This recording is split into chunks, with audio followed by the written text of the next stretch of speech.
ప్రకృతి నా ఆరాధ్య దైవం.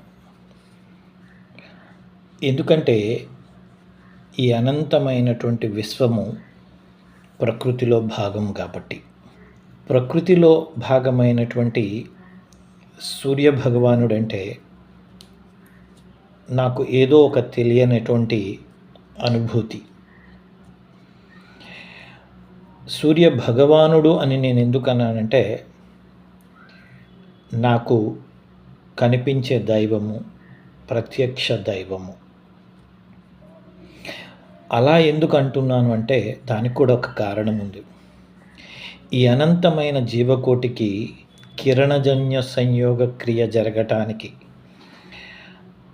తన యొక్క సూర్యరశ్మిని అందించి ఆహార పదార్థము తయారు చేసి అందించే ఏకైక కనిపించే దేవుడు అన్నమాట.